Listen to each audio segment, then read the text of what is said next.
analizando cambios importantes en el Código Penal boliviano. Para hablar a grandes rasgos de qué es lo que esto implica, nos acompaña la senadora del MAS, Adriana Salvatierra. Muy buenos días, bienvenida a la revista. Usted tiene ahí el documento con todos los cambios que va a incluir esta ley. ¿En qué etapa está de análisis?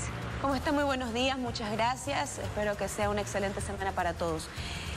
Este proyecto de ley, que es de todo el Código del Sistema Penal, que no solamente ve la parte de la clasificación de los delitos, sino también el enfoque de una nueva justicia en materia penal, es un documento que ya se encuentra en la Comisión de Constitución de Cámara de Diputados.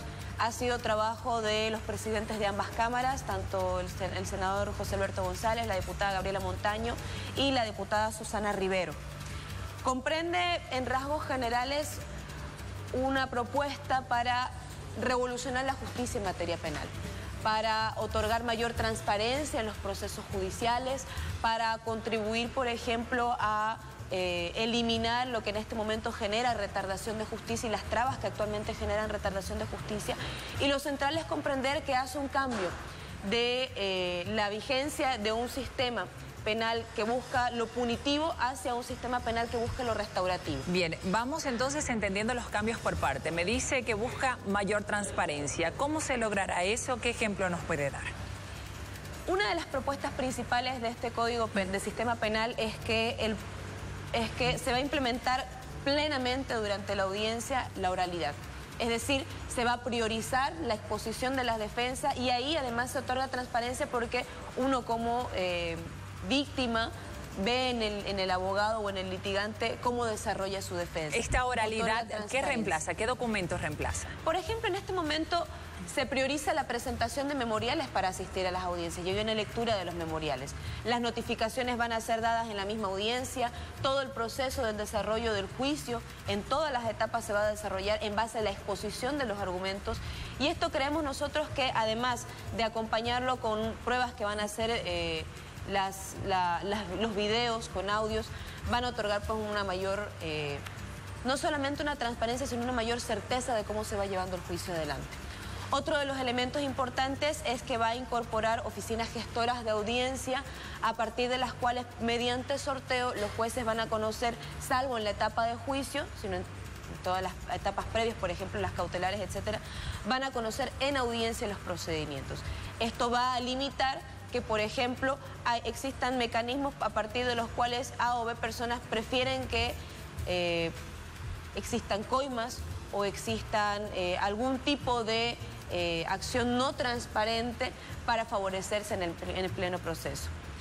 Y un último elemento que creo que es importante resaltar y que también contribuye a la transparencia es que estas oficinas gestoras de audiencia hacen en el momento de la etapa de juicio toda una exposición videograbada de cómo se va gestando el proceso. Es decir, las pruebas a partir de la vigencia de este nuevo Código de Sistema Penal van a ser pruebas con alta calidad tecnológica, pero además con un uso fidedigno de lo. Los videos serán válidos para sentar una denuncia y también serán válidos los grabados durante una audiencia, entonces. Eso fue incluso un resultado de la Cumbre de Justicia, para contribuir a la transparencia y para contribuir, por ejemplo, a un proceso de control respecto a las decisiones de los jueces, pero me refiero a un control respecto a que estas decisiones sean efectivamente justas. ¿Qué pasará con la cantidad de delitos que están estipulados en esta nueva norma y las sanciones para cada uno de los delitos?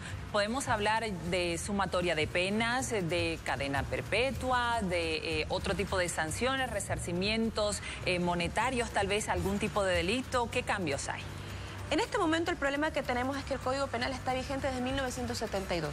O sea, vigente desde la dictadura y por tanto una justicia que busca llevar a las personas a las cárceles en vez de reparar el daño a la víctima.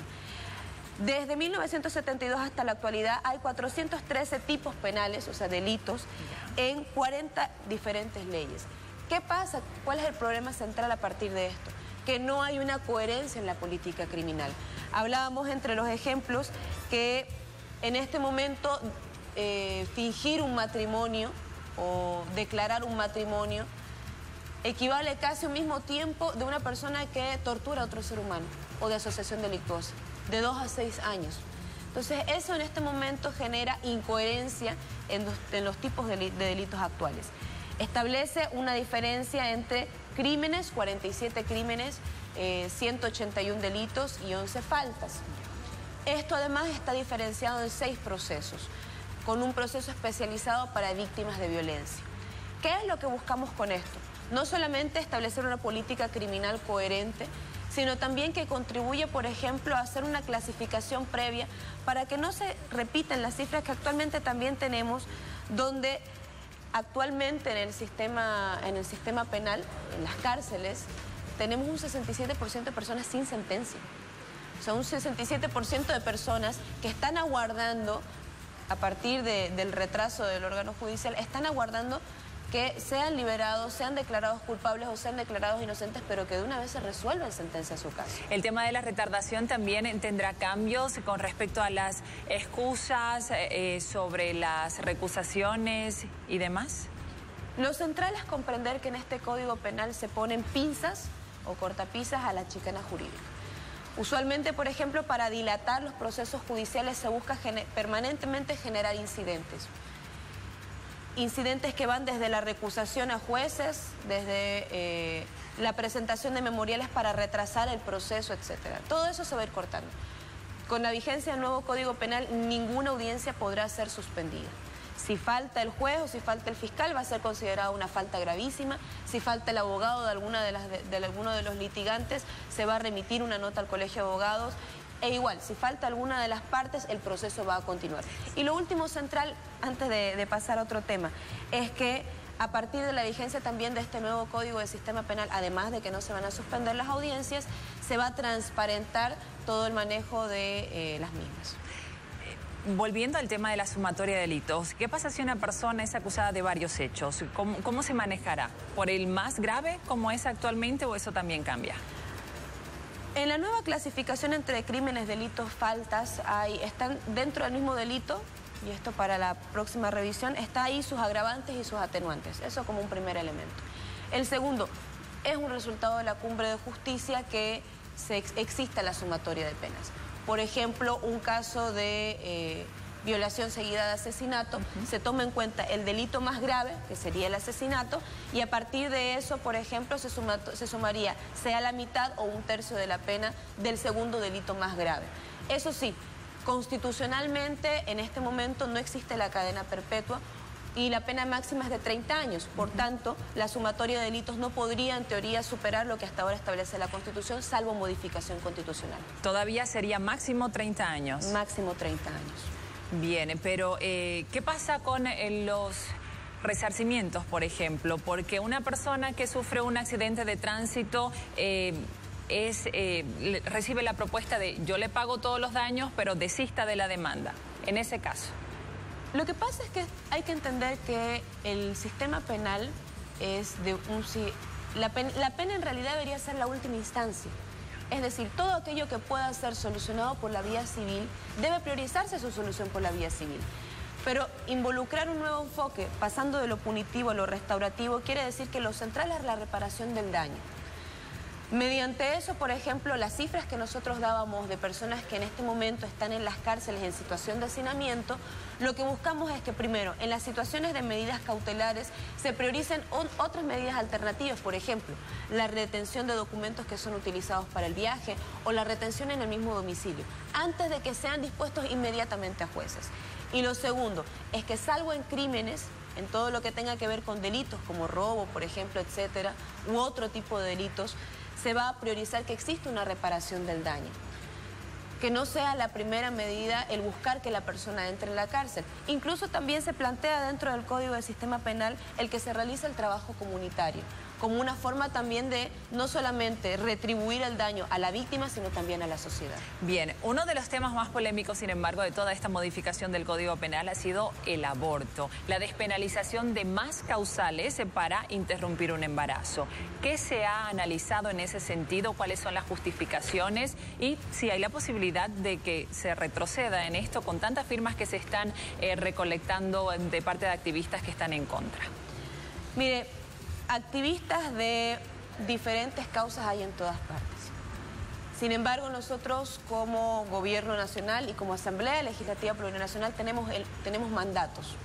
Uno de esos mandatos es, de acuerdo a la sentencia constitucional del 206 del 2014, es que evidentemente no podemos despenalizar el aborto.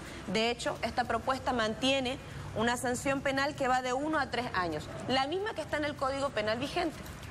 Lo único que hace, de acuerdo a la sentencia constitucional que nos exhortó a la Asamblea Legislativa, que en el ámbito de nuestras competencias desarrollemos normas para que garanticen el ejercicio de los derechos sexuales y reproductivos, pero que además coadyuven a resolver los abortos clandestinos. Esto es una problemática que el Estado no la puede eludir porque nos está cobrando cerca de 500 vidas de mujeres al año.